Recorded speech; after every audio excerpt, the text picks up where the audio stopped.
नमस्कार, किसान रेडियो में आप सबका फिर से एक बार स्वागत है और मैं हूं राज झा। आज जिस विषय पे हम बात करने वाले हैं वो है धान की खेती। जैसा कि हम सब जानते हैं, अब धान को रोपने का समय आ गया है। कुछ लोगों ने तो बिचड़ा लगाने के लिए शायद तैयारी भी कर ली होगी। वैसे तो हमारे यहाँ ट्रेडिशनल सिस्टम, परंपरागत सिस्टम में बीज लगाते हैं, फिर उसको उखाड़ते हैं पौधे को, फिर जगह लगाते हैं, जिसमें एक लेबर ज्यादा लगती है। सरकार कई बार कहती है कि इसका डायरेक्ट सोइंग अगर किया जाए तो इसमें लेबर भी कम लगेगी और एक बचत भी होगी। लेकिन किसान भाइयों का मानना है कि इसमें खरपतवार ज्यादा होते हैं। और मेरा आज जो बात मैं करने वाला हूँ अपने विशेषज्ञ से, वो इस बारे में है कि हमारे यूपी बिहार में धान की जो उपज है, जब हम पंजाब हरियाणा इनसे कंपेयर करते हैं तो कम क्यों होती है। तो मेरे साथ हैं डॉक्टर सुनीता, जो कि केवी के बेगूसराय में है।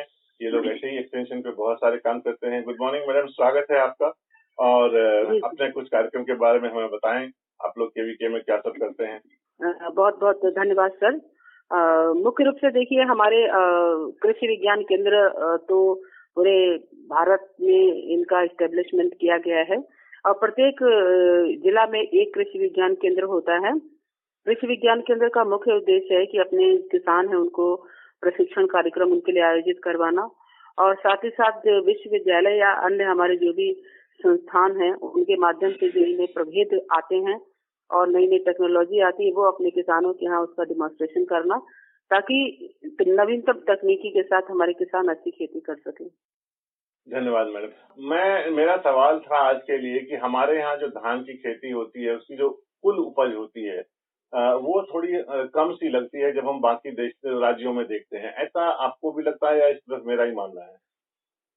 जी राज जी, ये बिल्कुल सही आप बोल रहे हैं। बहुत अच्छा प्रश्न आपने किया, क्योंकि हमारा बिहार और यूपी ये दोनों ही स्टेट इस तरीके से हैं कि यहाँ पर बहुत सारे ऐसे कारक हैं जिसके कारण धान की जो उत्पादन और उत्पादकता है दोनों ही काफी कम है। जैसा कि आपने कहा कि हरियाणा और पंजाब में उत्पादन काफी अच्छा है, उत्पादकता भी वहाँ बहुत अच्छी है, लेकिन हमारे ये दो राज्य ऐसे हैं जहाँ पर इसकी प्रोडक्शन और प्रोडक्टिविटी दोनों ही काफी कम है।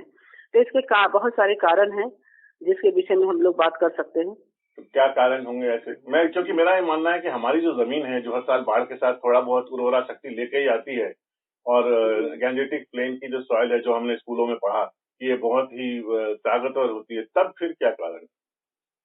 देखिए, ये बिल्कुल सही बात है कि जो ये जोन है उत्तर प्रदेश का और बिहार का, ये गंगा का क्षेत्र है और यहाँ पर जड़ोल मिट्टी जिसको बोलते हैं, वो गंगा के जो हमारा तराई क्षेत्र जिसको कहते हैं, उत्तर प्रदेश में इसको तराई क्षेत्र कहा जाता है और हमारे बिहार में इसको दियारा कहा जाता है। तो ये काफी उत्पादकता के साथ इसमें खेती की जा सकती है, बहुत ही उपजाऊ भी होता है। परंतु मैं आपको ये बताना चाहूंगी कि यदि हम रिसोर्सेज का सही संसाधनों का सही उपयोग नहीं कर पाएंगे तो उत्पादन कैसे बढ़ेगा।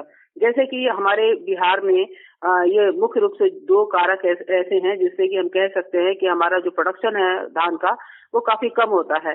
इसका मुख्य कारक है मानव। हमारा मानव कारक जो है, इसके अंतर्गत जैसे सामाजिक कारक और जनसंख्या घनत्व, ये दोनों कारक इसमें मुख्य रोल निभाते हैं। तो सामाजिक कारक में क्या है कि हमारे मुख्य जो ज्यादातर हमारे किसान भाई हैं वो ज्यादा पढ़े लिखे नहीं है और उनको जो खेती के समय में मुख्य रूप से जब खेती में लागत पैसे की लगाने की बात आती है तो उस वक्त उनको आर्थिक पैसे का कहीं न कहीं अभाव होता है, आर्थिक रूप से वो कमजोर है, जिसके कारण वो शुरुआती दौर में ही कृषि में पैसा नहीं लगा पाते हैं। और जब एक बार कृषि में आप पैसा नहीं लगा पाते हैं तो अधिक उत्पादन की तो बात ही नहीं सोच सकते हैं। अगर मान लीजिए हमारा जमीन बहुत उपजाऊ है और हम उसको प्रॉपर यूटिलाइज नहीं कर पा रहे हैं तो उसकी जो उपजाऊ शक्ति है उसका कोई भी उपयोग हम नहीं कर पाएंगे। दूसरा, संख्या घनत्व। अगर देखा जाए तो 1901 में लगभग 16.3 करोड़ जनसंख्या थी जो कि कृषि पर निर्भर थी और वर्ष 2011 के जो हमारा जनसंख्या की जनगणना हुई थी उसमें लगभग 58.8 करोड़ लोग जो हैं कृषि पर निर्भर हैं। तो ये देखा गया है कि विगत हमारे 60-70 सालों में जो प्रति व्यक्ति जमीन जो है वो काफी कम हो गई है। जो स्वतंत्रता से पहले हमारी 0.43 हेक्टेयर जमीन प्रति व्यक्ति हुआ करती थी, वो आज 0.23 हेक्टेयर पर आकर सिमट गई है। तो दिन ब दिन जोत भी छोटी होती चली गई है, जिसके कारण क्या हो गया कि तकनीकी कारक इससे सीधा कोरिलेटेड होते हैं। तकनीकी कारक में हम कह सकते हैं कि जो हमारे किसान भाई हैं वो परंपरागत तरीके का अभी भी प्रयोग कर रहे हैं। एक तो ये कि आज भी हमारे उत्तर प्रदेश और बिहार के बहुतायत में हमारे किसान हैं वो वर्षा पर निर्भर रहते हैं कि धान की खेती जो है वर्षा आधारित है। वर्षा होगी तो धान अच्छा होगा, वर्षा नहीं होगी तो धान की खेती सीधा प्रभावित हो जाती है। तो कहीं ना कहीं इस सोच से और इस निर्भरता से हमको बाहर आना पड़ेगा, क्योंकि सिंचाई के अगर मान लीजिए हम अभी बारिश नहीं आ रही है तो भी हम अगर अपनी तरफ से पानी डाल के बीज डाल दें और फिर बीच में बारिश आ जाएगी तो हमारी फसल खराब हो जाएगी। देखिए, इसके लिए हम सिंचाई की व्यवस्था का होना अत्यंत आवश्यक है। हमारे किसान भाई मुख्य रूप से अगर देखिए धान की खेती में क्या है कि 3 तरीके की जमीन में खेती की जाती है। एक होती है ऊंची जमीन, दूसरा होता है मध्यम जमीन और तीसरा है निचला जमीन। तो हमारा जो बिहार का साउथ जो दक्षिणी बिहार है, इसमें विशेष रूप से बांका, जमुई, शेखपुरा ये ऐसे डिस्ट्रिक्ट हैं, जिले हैं जिनमें की पठारी टाइप की ऊंची जमीन है। इसी तरीके से अगर हम उत्तर प्रदेश चले जाएं तो मिर्जापुर, हमीरपुर, झांसी, ये जो आपका साउथ वाला दक्षिणी भाग है, इसमें भी काफी ऊंची और पठारी नीची जमीन है। तो यहाँ पर जो धान की खेती होती है वो 3 भाग में डिवाइड करके की जाती है, जिसमें ऊंचा, मध्यम और निचला जमीन है। तो यहाँ पर अगर हम जमीन के हिसाब से सिंचाई की व्यवस्था को नहीं रखेंगे तो उत्पादन के विषय में तो हम सोच ही नहीं सकते। और हमारे किसान भाई आज भी कुआं पे, नदी पे और तालाब पे निर्भरता रखे हुए हैं। यदि हम चाहते हैं कि नए जमाने के साथ, नई तकनीकी के साथ धान की खेती करें तो इसके लिए हमको सूक्ष्म सिंचाई को भी अपनाना पड़ेगा।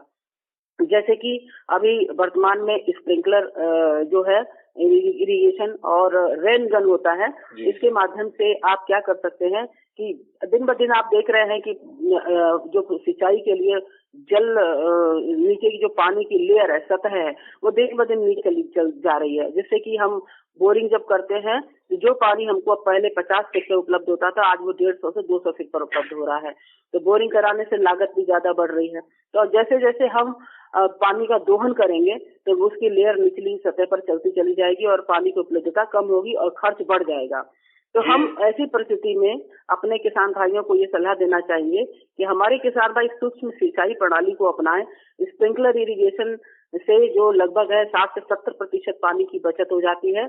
और रेन गन अगर आप उसका प्रयोग करते हैं हमारे किसान भाई, तो इससे भी लगभग 70 से 80% तक पानी की बचत होती है। ये हम समझाने की कोशिश कर रहे हैं कि अगर खेत को 3 ही गिलास पानी चाहिए तो आप उसको 1 बाल्टी क्यों पिला रहे हो, मतलब बेसिक लेमैन की भाषा में। दूसरा जो एक तो आपने खेती में पानी की बात बताई, बीज के चयन में भी कुछ गड़बड़ है कि हमारे यहाँ बीज सही से नहीं चुनना आता है लोगों को। देखिए, बीज का भी बीज तो मुख्य रूप से बहुत ही महत्वपूर्ण है, क्योंकि बीज ही अगर अच्छा नहीं होगा तो उत्पादन के विषय में नहीं सोचा जा सकता। हमारे किसान भाई जो है, जैसा कि मैंने बताया कि आर्थिक रूप से कमजोर होने की वजह से आज भी हमारे जो किसान भाई 30 से 40% ऐसे किसान हैं जो कि अपने परंपरागत घर का ही बीज लगा लेते हैं या उन्नत प्रभेद नहीं लगाते हैं। लोकल बाजार में जाकर स्थानीय स्तर पर जो बीज बिक रहा है उसको खरीद कर लगा लेते हैं। अधिक उत्पादन के लिए हमको संकर प्रभेदों का चयन करना होगा। और हमारे किसान भाइयों को मैं सलाह देना चाहूंगी कि धान की खेती के लिए वर्तमान समय में अगर संकर धान का बीज आप लगाते हैं तो इससे उत्पादन अधिक होगा। इसके साथ साथ बीज बीमारी रहित होना चाहिए। हमें ऐसा बीज का प्रयोग करना है जिसमें किसी भी प्रकार का बीमारी नहीं हो। तो इसके लिए जो बीज है उसका सही चुनाव करें और बीज का उपचार अत्यंत आवश्यक है। जब भी बीज का बुनाई करें उससे पहले बीज को उपचारित करना जरूरी है। तो इसके लिए आप कार्बेंडाजिम नामक दवा आती है जो कि 2 ग्राम 1 किलो बीज के लिए पर्याप्त होगा। तो हमारे किसान भाई कार्बेंडाजिम नामक दवा से वो बीज को उपचारित कर दें। साथ ही साथ स्ट्रेप्टोसाइक्लिन नामक एक दवा आती है, इससे भी बीज को उपचारित कर लें। तो इसके आने वाले समय में क्या होगा कि जैसे सीड ब्लाइट एक जो बीमारी होती है, सीड ब्लाइट होती है, झुलसा होता है, भूरा धब्बा रोग होता है, बहुत सारी फफूंदी जनित और बैक्टीरिया जनित बीमारियां आगे चलकर धान में आती हैं, फसल में, वो नहीं आएंगी। इससे बचाव हो जाएगा। तो जैसा कि हम जानते हैं ना, एक कहावत है कि prevention is better than cure. अगर हम किसी चीज के बचाव को पहले कर लें तो उसके इलाज में हमें ज्यादा खर्चा नहीं करना पड़ेगा।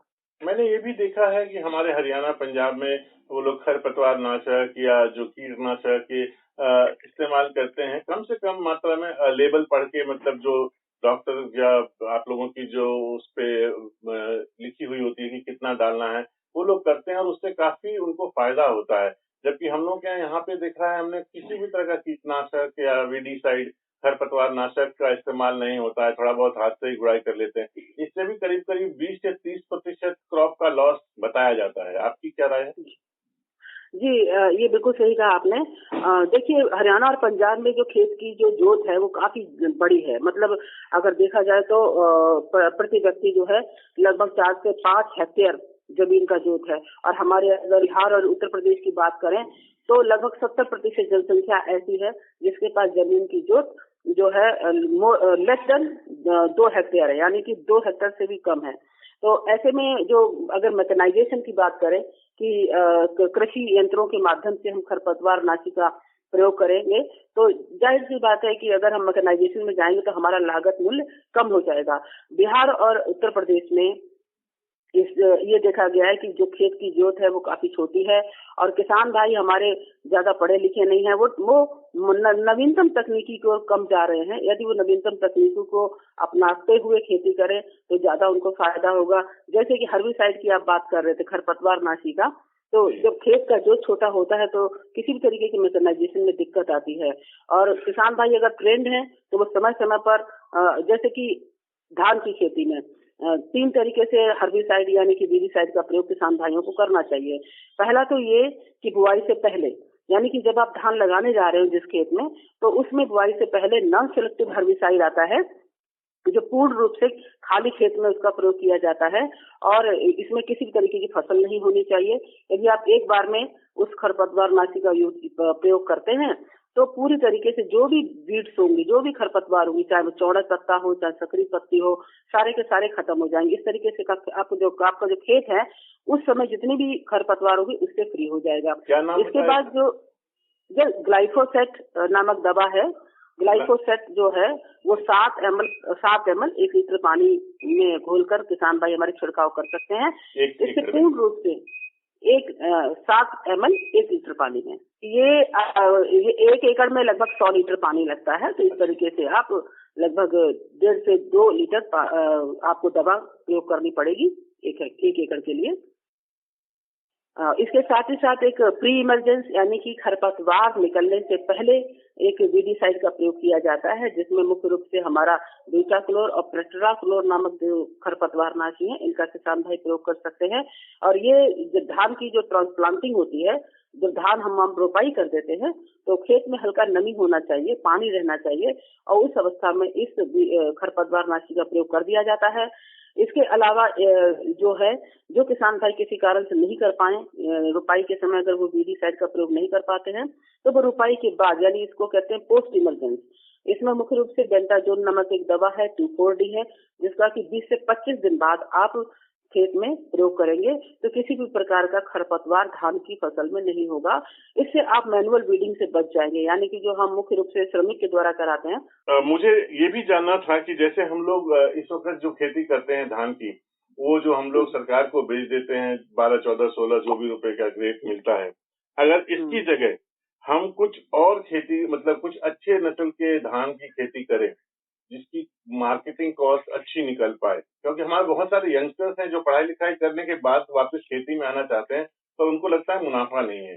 तो अगर हम नॉर्मल खेत में जो धान कर रहे हैं वो ना करके कुछ अच्छा धान के ब्रीड करें, बासमती करें या तुलसी फूल, मुझे नाम भी नहीं मालूम है, मैं अपने याददाश्त से बोल रहा हूँ, या ऑर्गेनिक रूप से अच्छे से करें तो क्या हमको उसमें ज्यादा प्रॉफिट आने की उम्मीद है?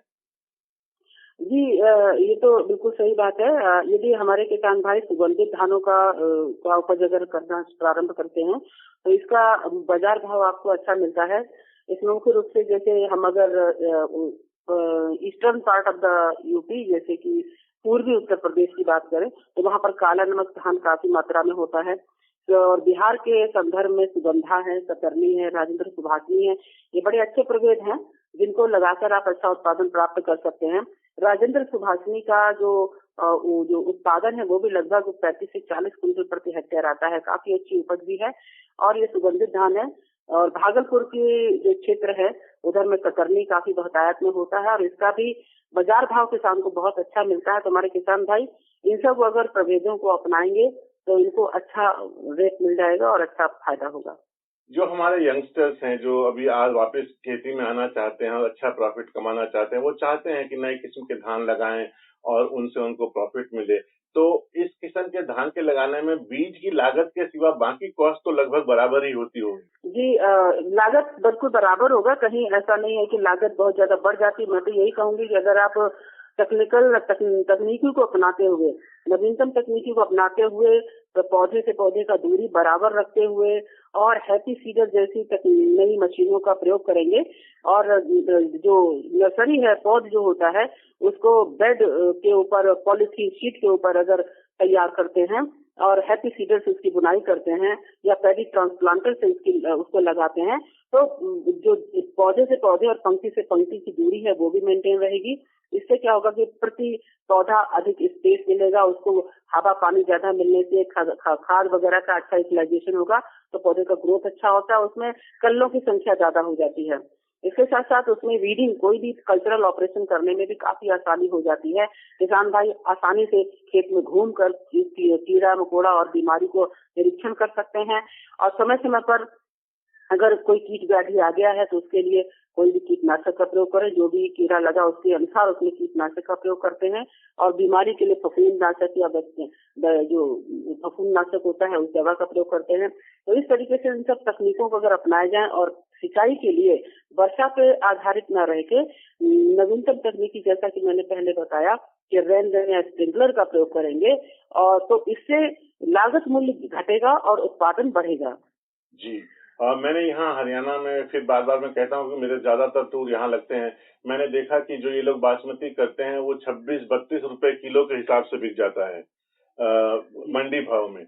उसके बाद प्रोसेसिंग होके चाहे जितने में भी रिटेल में बिकता हो, पर मंडी भाव में 26-32 के आसपास बिक जाता है। जबकि हम लोग यहाँ जो आम करते हैं वो 12-14 रुपए के किलो के हिसाब से हम लोग बेच पाते हैं। तो ऑलमोस्ट क्या है मतलब ऊपर जा सकती है कॉस्ट अगर हम अच्छे प्रभेद का इस्तेमाल करें, टेक्नोलॉजी का इस्तेमाल करें, पानी के संरक्षण विधि का इस्तेमाल करें, तो धान की खेती में भी प्रॉफिट आ सकता है। ये बता रही हैं डॉक्टर सुनीता कुलश्रेष्ठ, जो कि विशेषज्ञ हैं, केवीके में काम करते हैं बेगूसराय में। और हमें हर पौधे, हर फसल के साथ अगर थोड़ी नई तकनीक नहीं लगाएंगे या थोड़ी जानकारी नहीं रखेंगे तो हम लोग शायद प्रॉफिट नहीं कर पाएंगे और यही कहते रहेंगे किसानी खेती में लाभ नहीं है। मैडम बहुत-बहुत धन्यवाद आपसे बात करने के लिए, बहुत अच्छा लगा और कोशिश करेंगे बीच-बीच में आपको फिर से तंग करने की। किसान रेडियो से बात करने के लिए बहुत-बहुत धन्यवाद। जी, बहुत बहुत धन्यवाद। Thank you.